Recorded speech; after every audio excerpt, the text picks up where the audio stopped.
Where would we be without order? That's no good, is it? Hard to tell the difference between that and this. You see, order, civility, reason, these are what distinguish mankind and womankind. Don't you forget it. It's what distinguishes us from the rest of the animals. Well, what about the elephants? Yeah, what about the elephants? What about the elephants? Well, elephants use order in the group dynamic. Elephants use order in the group dynamic. I stand corrected, but you guys are getting me off point here. At JCI, we have a mission. To provide development opportunities that empower young people to create positive change. Accomplishing this mission requires the collective efforts of everyone at all levels, local, national, and international. We make decisions to move our organization forward. A lot of decisions. To do this, we need some order. This meeting has no order.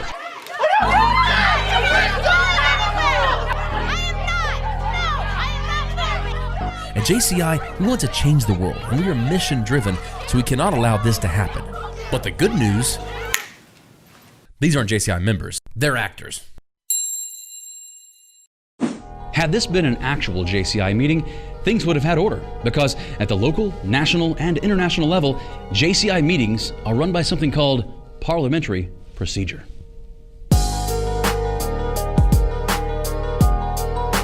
So what is parliamentary procedure?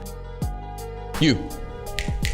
Me? I wasn't prepared to speak, but Parliamentary procedure is the body of rules, ethics, and customs governing the meetings originating from the common law practices of the House of Commons of the Parliament of United Kingdom. Is that right? Well done. Parliamentary procedure is not complicated. It's simply a set of rules that ensures that meetings are orderly, that everyone gets the opportunity to be heard, and that decisions are made by the majority and the minority is protected. Here's how it works. As a group, we need to make big decisions. Decisions in meetings are made through motions. So what is a motion? A motion is a formal proposal by a member of the meeting that the group takes certain action. For example, I move that our local organization adopt Project Impact 100.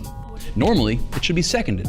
I second that emotion. But if you feel like loving me and you got the notion, I second that emotion. Excuse me, what I meant to say is I second that motion. Excellent. Seconding a motion means the seconder agrees that the motion be discussed by the group. A seconder ensures that the matter has sufficient interest from the group and prevents one person from wasting the time of the entire group. One person like that one right back there. Okay, let's talk about the awards banquet, area conferences, World Congress, our sustainable water project, Don's ridiculous haircut, and my new shirt. Do you guys like my new shirt? Just one moment. Parliamentary procedure, as well as good common sense, requires that the group only considers one motion at a time. Please. Parliamentary procedure allows one motion at a time.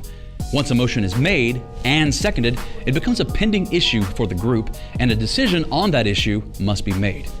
There are several kinds of motions which we'll learn more about. Main, subsidiary, incidental, and privileged motions, each having precedence over the other. In order to avoid confusion, every meeting must have a presiding officer who should know which motion takes precedence, and that will be the motion that takes the floor. Don't worry, I got this. And I have total faith in you. Now, if you wish to talk, you must obtain the floor. That is not how you obtain the floor. No, obtaining the floor means being granted the right to speak.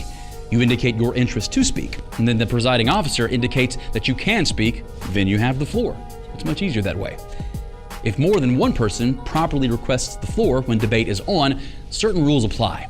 The maker of the motion is given the floor first, so he or she can explain the motion. No one gets a second chance until everyone has had one chance to speak.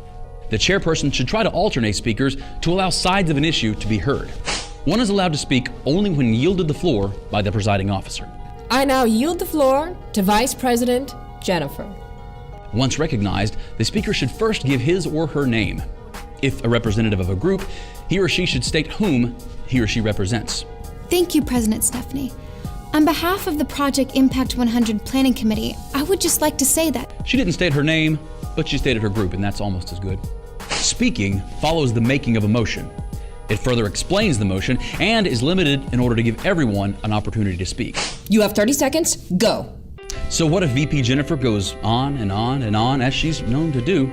The group can impose restrictive rules. Speaking can be altogether stopped by a motion.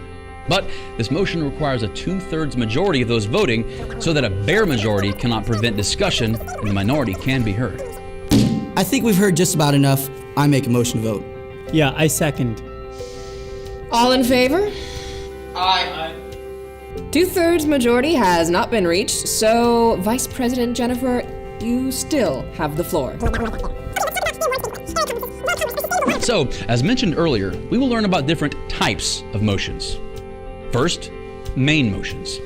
Main motions are those that bring a matter to the group when no motion is pending. For example, the motion which we have on the table now is to adopt Project Impact 100 to provide vocational training to 100 young people this year. This motion requires a seconder. Second, subsidiary motions. These are motions that are made as a result of the main motion. For example, the local organization adopts Project Impact 100 to provide vocational training to 100 young people in 6 months instead of a year. That may be tough. These amendments are subsidiary motions. They must be seconded. Finally, incidental motions. These motions affect rules and procedures that are not specifically tied to a particular main motion, such as a point of order or point of question. For example, an inquiry about how the group will vote to adopt the project. Finally, privilege motions. These are related to urgent matters that must be dealt with immediately, even if they interrupt pending motions. Of course, as the name says, it is a privilege motion, and no seconder is required. For example, since we are running short on time, I motion that we allocate 15 extra minutes to discuss Project Impact 100. Of course, as the name says, it is a privilege motion and no seconder is required. So what does it mean to lay a motion on the table? Not quite. A lay on the table, otherwise referred to as tabling a motion, is to delay consideration of a main motion by taking it figuratively from the table, where action can be taken, and laying it on the table, where no action can be taken. This helps to allow more time to consider the problem, yet does not set a definite time for reconsideration.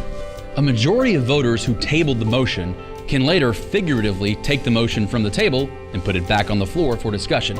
Once back on the floor, it becomes the main motion. That's a lot of motions. Yes, that's a lot of motions. Here's a little tip. Only the main motion accomplishes the business of a group. All other motions are procedural. After discussion has been completed, the vote should be taken. First, a vote is taken on the amendment to the amendment, if there is any. Then, the vote is taken on the actual amendment, as either amended or originally presented, depending on the previous vote. And finally, on the main motion, as either amended or presented, depending on the previous vote. Do you have that? Go back and watch that several times, I promise. Write it down, you'll get it. Parliamentary procedure is actually quite simple. Here's what you must know. We have parliamentary procedure to ensure 3 main things. 1, that meetings are orderly. 2, that everyone has an opportunity to be heard. And finally, that decisions are made by the majority, but that the minority is protected. Remember, there must be only one speaker at a time, and you can only speak when being acknowledged by the presiding officer. Also remember that decisions are made by way of motions asking the group to take a specific action. And finally, there are 4 main kinds of motions that you will deal with. Main motion, subsidiary motion, incidental motion, and privilege motion.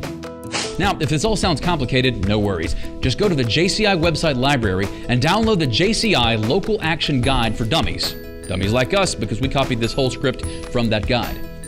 So, at your next meeting, use this video, practice some motions, and make some decisions that will help JCI accomplish its mission in your community. Now that we know what parliamentary procedure is, let's all do the parliamentary procedure dance.